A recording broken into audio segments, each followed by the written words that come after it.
இது ஆஸ்திரேலியாவின் மேற்கு கடற்கரை வெஸ்டர்ன் ஆஸ்திரேலியா பகுதியில் கண்டுபிடிக்கப்பட்ட 250 ஆண்டுகள் பழமையான ஒரு ஆய்வுக் கப்பலின் எக்ஸ்ப்ளோரேஷன் ஷிப் எச்சங்களை பற்றியது.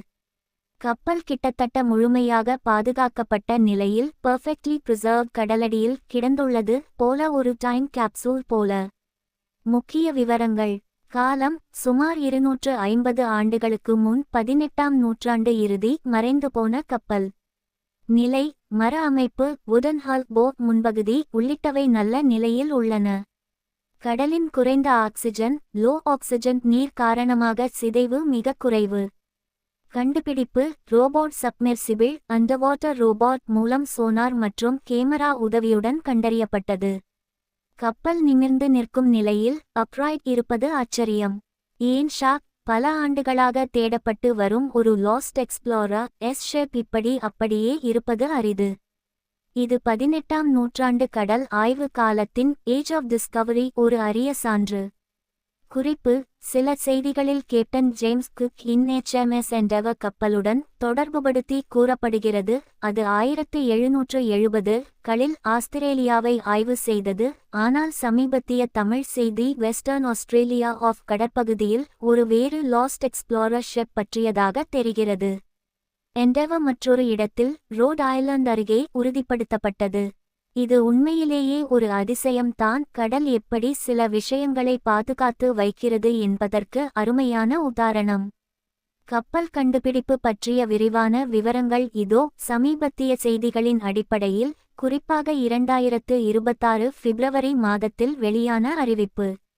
கண்டுபிடிப்பின் அடிப்படை விவரங்கள். காலம் சுமார் 250 ஆண்டுகள் பழமையானது. 18ஆம் நூற்றாண்டு இறுதி பகுதி கி.பி. 1770களில் இருந்து. இடம் மேற்கு ஆஸ்திரேலியா வெஸ்டர்ன் ஆஸ்திரேலியா கடற்கரைக்கு அருகே கடலடியில் off the coast of Western Australia. ஆழம் குறிப்பிடத்தக்க அளவு ஆழமானது. ஆனால் சரியான ஆழம் பொதுவாக வெளியிடப்படவில்லை. நிலை மிக அரிதாக காணப்படும் வகையில் முழுமையாக பாதுகாக்கப்பட்டுள்ளது. பெர்ஃபெக்ட்லி பிரிசர்வ்ட். கப்பலின் மர அமைப்பு வுடன் ஹல் போட் முன்பகுதி ஸ்டர்ன் பின்பகுதி ஸ்டர்ன் விண்டோஸ் கூட தெளிவாக தெரிகிறது. பெரும்பாலான ஷிப்ரெக்ஸ் போல சிதறி கிடக்கவில்லை. அப்ரைட் பொசிஷனில் நிமிர்ந்த நிலையில் இருப்பது மிகப்பெரிய ஆச்சரியம். கண்டுபிடிப்பு முறை அண்டர்வாட்டர் robots ROVS remotely operated vehicles sonar scanning high resolution cameras மூலம் கண்டறியப்பட்டது. மர அமைப்பில் பானக்கல்ஸ் கடல் உயிரினங்கள் ஒட்டியிருந்தாலும் ஷிப் இன் அவுட்லைன் மற்றும் டெக்கரேட்டிவ் கார்விங்ஸ் தெளிவாக தெரிந்தன. ஏன் இது அதிசயம் மற்றும் ஆராய்ச்சியாளர்கள் ஷாக்? கடல் சூழல் பொதுவாக மரத்தை சிதைக்கும் would boring worms bacteria oxygen. ஆனால் இங்கு குறைந்த ஆக்சிஜன் லோ ஆக்சிஜன் லெவல்ஸ் நீர் குளிர்ந்த நீர் வெப்பநிலை கூல் வாட்டர் டெம்பரேச்சர்ஸ். மென்மையான செடிமெண்ட் சாஃப்ட் செடிமெண்ட் அடியில் புதைந்திருப்பது. ஆழமான தனிமையான இடம் இவை அனைத்தும் சேர்ந்து டைம் கேப்சூல் போல பாதுகாத்துள்ளன. இதனால் 250 ஆண்டுகளுக்குப் பிறகும் கப்பல் ரெக்கேஜ் அல்லாமல் ஆல்மோஸ்ட் அன்டாக் போல தெரிகிறது. ஆராய்ச்சியாளர்கள் ஹிஸ்டரி பிக்கிங் அப் த கால் என்று உணர்ச்சிவசப்பட்டு கூறியுள்ளனர். கப்பல் பற்றிய சாத்தியமான அடையாளம். இது 18ஆம் நூற்றாண்டு எக்ஸ்ப்ளோரேஷன் ஷிப் ஆய்வுக் கப்பல் என்று வகைப்படுத்தப்பட்டுள்ளது.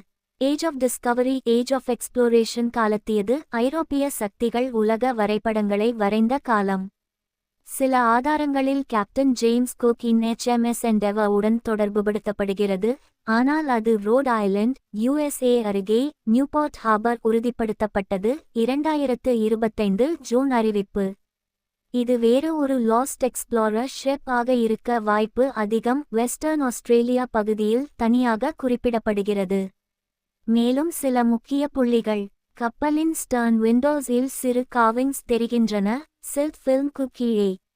இது மேரிடைம் ஆர்கியாலஜிக்கு பெரிய பிரேக் த்ரூ. 18ஆம் நூற்றாண்டு கடல் பயணங்கள் கப்பல் கட்டுமானம் எக்ஸ்ப்ளோரேஷன் டெக் பற்றிய புதிய தகவல்கள் கிடைக்கலாம்.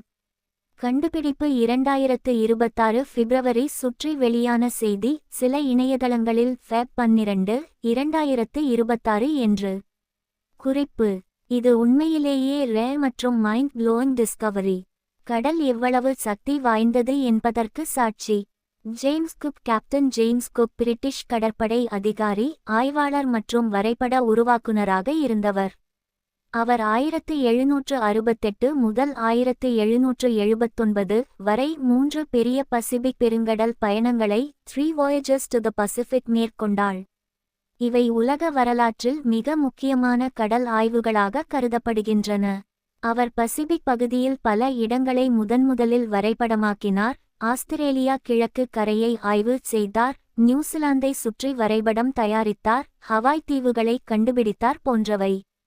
இங்கே அவரது 3 பயணங்களின் விரிவான விவரங்கள் தமிழில் சுருக்கமாகவும் தெளிவாகவும். 1. முதல் பயணம் ஃபர்ஸ்ட் voyage 1768 முதல் 1771 வரை. கப்பல் HMS Endeavour மிகவும் வலிமையான விட்பி கோர் ஷிப் போன்றது. தலைமை ஜேம்ஸ் குக் லெப்டினன்ட் ஆக தொடங்கி. முக்கிய நோக்கங்கள்: டஹிட்டி ஈல் டிரான்சட் ஆஃப் வீனஸ் வீனஸ் கிரகம் சூரியனை கடக்கும் நிகழ்வு அவதானிக்க ராயல் சொசைட்டி க்காக. டெரா ஆஸ்திரேலியஸ் இன்காக்னிட்டா தெற்கு பெரிய கண்டம் தேடுதல் ரகசிய உத்தரவு. இயற்கை ஆய்வுகள் ஜோசப் பேங்க்ஸ் தலைமையில். முக்கிய சாதனைகள்: டஹிட்டி சென்று டிரான்சட் ஆஃப் வீனஸ் பதிவு செய்தார். நியூசிலாந்தை முழுமையாக சுற்றி வரைபடம் தயாரித்தார், அது ஒரு கண்டத்தின் பகுதி இல்லை என நிரூபித்தார். 1770 இல் ஆஸ்திரேலியா கிழக்கு கரையை முதன்முதலில் ஐரோப்பியராக ஆய்வு செய்தார். வலதுபுறம் நோக்கிய அம்பு பாட்டனி பே இல் இறங்கினார். வலதுபுறம் நோக்கிய அம்பு கிரேட் பேரியர் ரீஃப் அருகே. கப்பல் சேதமடைந்தது, ஆனால் தப்பினார். ஆஸ்திரேலியாவை பிரிட்டனுக்காக உரிமை கொண்டாடினார். ஆகஸ்ட் 22, 1770. கால அளவு சுமார் 3 ஆண்டுகள், பல ஆயிரம் மைல்கள் பயணம். 2. இரண்டாவது பயணம் செகண்ட் voyage 1772 முதல் 1775 வரை. கப்பல்கள் HMS ரெசல்யூஷன் முதன்மை கூட்டல் HMS Adventure. தலைமை கேப்டன் ஜேம்ஸ் குக். முக்கிய நோக்கம் டெரா ஆஸ்திரேலியஸ் தெற்கு கண்டம் உண்மையில் உள்ளதா என உறுதிப்படுத்துதல். முக்கிய சாதனைகள்: அண்டார்க்டிக் சர்க்கிள் 66 பாகை 33 SI முதன்முதலில் கடந்தார். 1773 ஜனவரி. தெற்கு பெருங்கடலில் மிக தெற்கே சென்றார், ஆனால் பெரிய கண்டம் இல்லை என முடிவு செய்தார். பல தீவுகளை கண்டுபிடித்து வரைபடமாக்கினார். ஈஸ்டர் ஐலண்ட், மார்கேசஸ், டாமாக் ஃப்ரெண்ட்லி ஐலண்ட்ஸ், நியூ கேலடோனியா போன்றவை. ஸ்கர்வி வைட்டமின் சி குறைபாடு நோய் தடுக்க உணவு முறைகளை சிட்ரஸ் பழங்கள் சுத்தம் பயன்படுத்தி குழுவினரை ஆரோக்கியமாக வைத்திருந்தார். முக்கியத்துவம் தெற்கு பகுதியில் உள்ள உண்மையான புவியியலை தெளிவுபடுத்தியது. 3. மூன்றாவது பயணம் தேர்ட் voyage 1776 முதல் 1780 வரை. குக் 1779 இல் இறந்தார். கப்பல்கள் HMS ரெசல்யூஷன் கூட்டல் HMS டிஸ்கவரி. முக்கிய நோக்கம் நார்த்வெஸ்ட் பாசேஜ் அட்லாண்டிக் பசிபிக் இடையே வடக்கு கடல் பாதை தேடுதல். முக்கிய சாதனைகள்: ஹவாய் தீவுகளை முதன்முதலில் ஐரோப்பியராக கண்டுபிடித்தார். 1778 ஜனவரி. வலதுபுறம் நோக்கிய அம்பு சாண்ட்விச் ஐலண்ட்ஸ் என்று பெயரிட்டார். வட அமெரிக்கா மேற்கு கரையை ஆரகன், அலாஸ்கா வரைபடமாக்கினார். பேரிங் ஸ்ட்ரேட் வழியாக ஆர்க்டிக் பகுதியில் 70 பாகை 44 என் வரை சென்றார், முன்பு யாரும் செல்லாத அளவு. டஹிட்டி, நியூசிலாந்து போன்ற இடங்களுக்கு திரும்பினார். முடிவு 1779 பிப்ரவரி 14 இல் ஹவாய் கிலாகேகுவா பே இல் உள்ளூர் மக்களுடன் மோதலில் கொல்லப்பட்டார். பயணம் கிளார்க் கோர் தலைமையில் 1780 இல் முடிந்தது. ஒட்டுமொத்த சாதனைகள் மற்றும் தாக்கம்: பசிபிக் பெருங்கடலை மிக துல்லியமாக வரைபடமாக்கினார். ஸ்கர்வி தடுப்பு முறைகள் வலதுபுறம் நோக்கிய அம்பு கடல் பயணங்களை பாதுகாப்பாக்கின.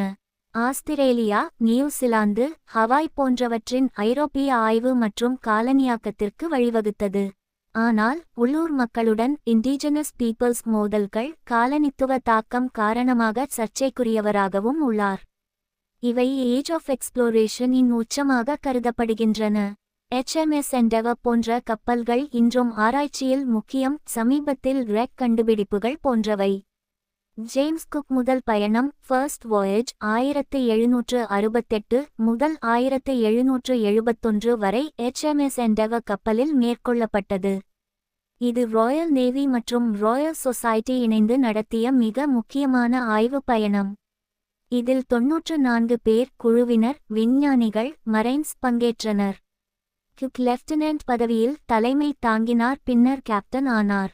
பயணத்தின் முக்கிய நோக்கங்கள்: டஹீட்டியில் டிரான்சட் ஆஃப் வீனஸ். வீனஸ் கிரகம் சூரியனை கடக்கும் நிகழ்வு அவதானிக்க.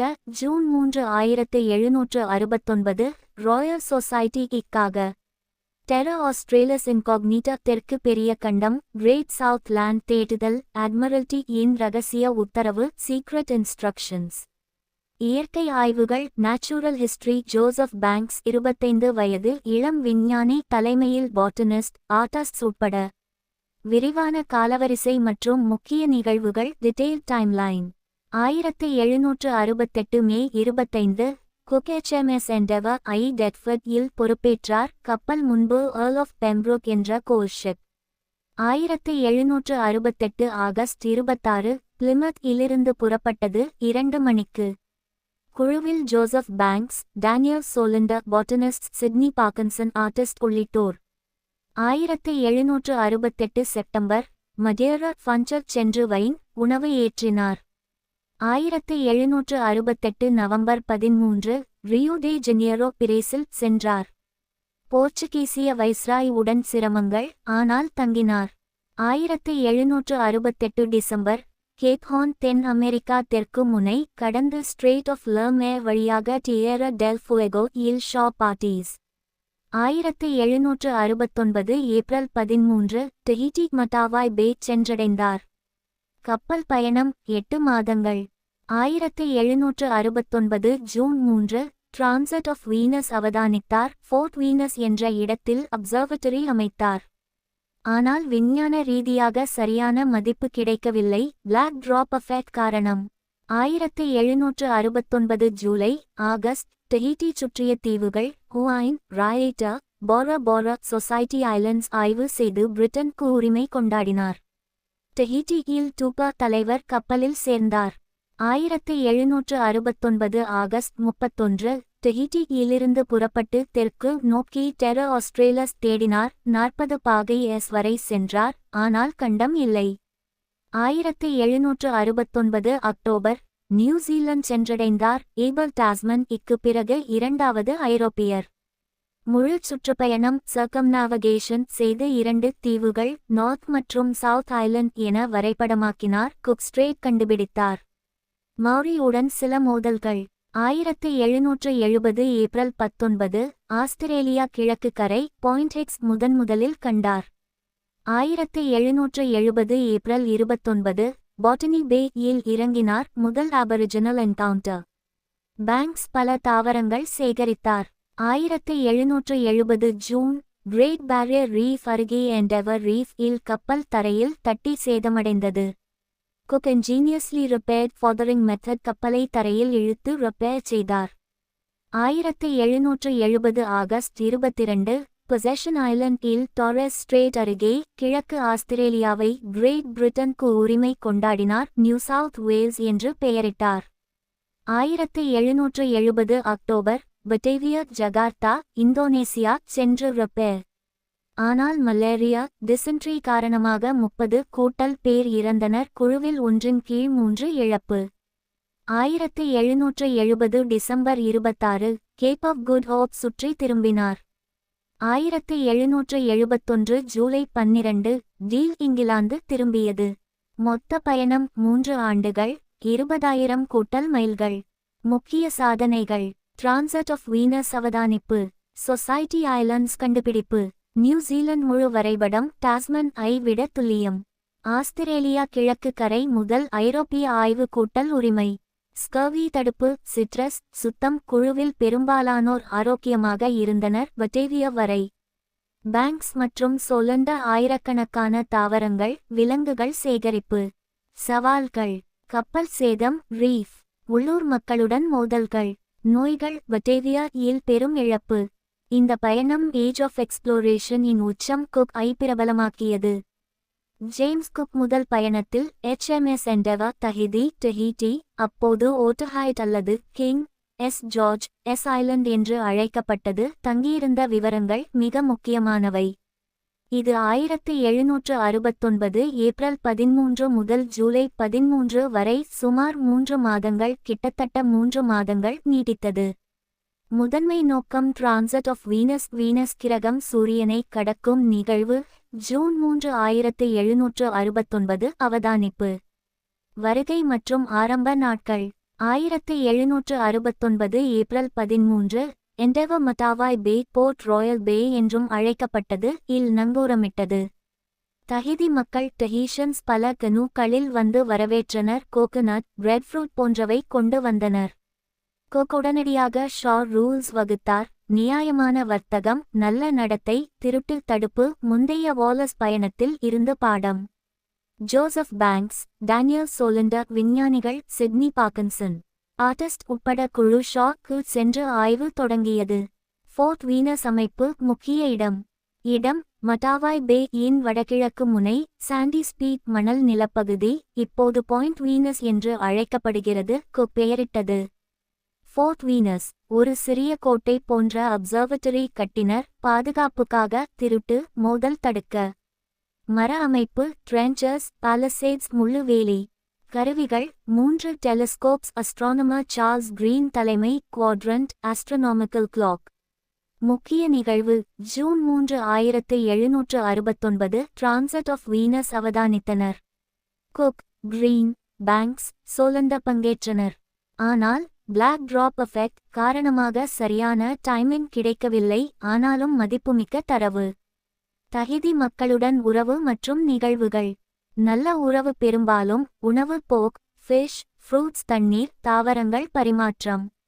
டூபா தஹிதி தலைவர் மற்றும் பிரீஸ்ட் கப்பலில் சேர்ந்தார். பின்னர் பயணத்தில் மொழி ஆலோசகராக உதவினார். சில சிரமங்கள். திருட்டு, நேல்ஸ் ஃப்ரம் ஷிப்ஹால், டூல்ஸ், அயன் மதிப்பு அதிகம். சில மோதல்கள். மஸ்கட்ஸ் பயன்படுத்தி எச்சரிக்கை. பேங்க்ஸ் இன் ஆய்வு. ஆயிரக்கணக்கான தாவரங்கள், இன்செக்ட்ஸ் சேகரித்தார். தஹிதி வாழ்க்கை. டாட்டூ, கஸ்டம்ஸ் பதிவு செய்தார். தஹிதி சுற்றி பயணம். ஜூன் இறுதியில் குக் மற்றும் பேங்க்ஸ் தீவை சுற்றி நடந்து ஆய்வு செய்தனர். Circuit of டஹிட்டி. புறப்படுதல் மற்றும் அடுத்து. ஜூலை 1 டஹிட்டி சுற்றுப்பயணம் முடிந்து மட்டாவாய் பே திரும்பினர். ஜூலை 13 எண்டெவர் புறப்பட்டது. முதலில் ஹுவாயின் ராய்ட்டர் சொசைட்டி ஐலண்ட்ஸ் சென்று உரிமை கொண்டாடினார். பின்னர் தெற்கு நோக்கி டெரர் ஆஸ்திரேலஸ் தேடினார். மொத்த தங்கிய காலம் ஏப்ரல் 13 ஜூலை 13 சுமார் 91 நாட்கள். இது ஸ்கர்வி தடுக்க உதவியது. புதிய உணவு. இந்த தங்குதல் சயின்டிஃபிக் சக்சஸ், வீனஸ் டிரான்சிட் கூட்டல் கல்ச்சரல் எக்ஸ்சேஞ்ச் கூட்டல் எக்ஸ்ப்ளோரேஷன் பேஸ் ஆக அமைந்தது. பாயிண்ட் வீனஸ் இன்றும் டஹிட்டி இல் ஹிஸ்டாரிக்கல் சைட் ஆக உள்ளது. லைட் ஹவுஸ், பார்க் போன்றவை.